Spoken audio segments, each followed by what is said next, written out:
sakto man. Guys, after 5 days, wala natin yung sitaw. Labas. Sabi natin mga viewers.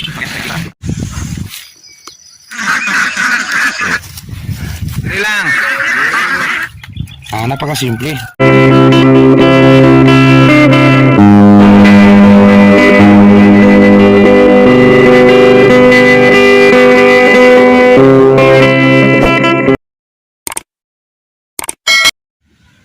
Sakto morning, kasakto.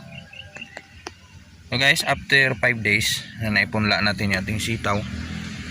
Yan, lumabas na. So paglabas, so update agad natin yung ating mga viewers.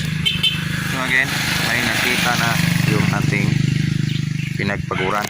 Ayan, lumabas na. Kaso lang guys, hindi pa natin tapos-tapos. Maski 4 lang na ganito. Yan, mayroon pa tayong ilalaglag. Yan, maganda yung labas. Ito sa line na ito, yan, pantay yung labas. Yan, yan, yan, yan. This okay din. Mayang hapon apply tayo ng insecticide. So maganda yung kalalabasan dito sa taas. Again, kapanood lang sa video, talungan ito at ginawang sitawan. So hindi lang natin kinuha yung puno ng talong kasi yung purpose nito, gusto natin tapangan ng ating sitaw in the next following days. So again, hindi pa tayo tapos. Yung iba may dalawang dahon na, yung iba buto pa lang.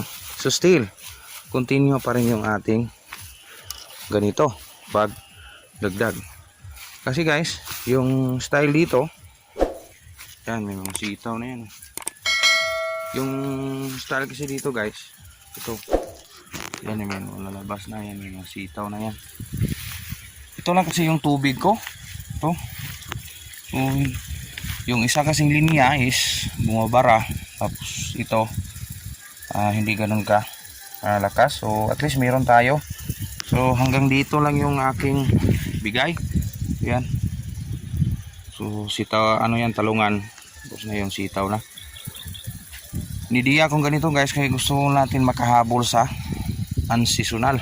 Kasi sa ngayon wala pang nakapagpatubo ng ganito sa pagkakaalam ko. Kasi yung analyze ko guys is malakas yung init. Tapos pag malakas yung init sa ibang lugar, malamang hindi sila makatanim.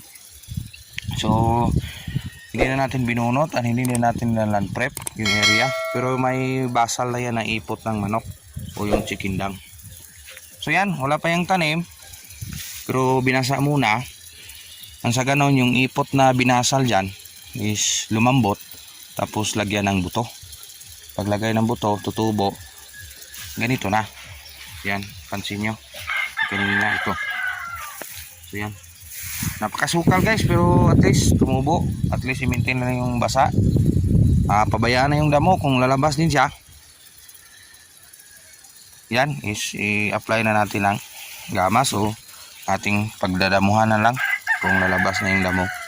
At least maganda yung damo, maganda din yung basal natin. So yan, magpupunla na tayo. At ito, continue natin na magpunla. Yan. So dalawang lata lang natira sa ano lang ito guys, panglas. Yung 4 na lata, so maka 3/4 siguro sa ating area na talungan. So sana kung hindi matapos-tapos, i-continue lang natin yung Bagyo beans na hindi F1. Mabisa kasi ito guys, kasi F1 ang Star Premium. So subukan natin na matapos-tapos to. Kasi kung biglain natin tapusin, tapos yung tubig natin ganito lang, dalawa lang, every 2 to 3 hours lang ako maglipat. So ilang araw lang ako makapunla nito. So dapat sa kaunting punla, dapat sigurado yung basa. Kasi yung buto guys, pag hindi nabasa, ang napunla nyo, wala yan, matutunaw at matutunaw din yan sa ilalim. So yan lang muna guys, ang kunting update. Canlaon City, Negros Oriental. Still magpasalamat sa mga viewers at sa bagong kapanood sa ating video ng Sakto TV. Salamat.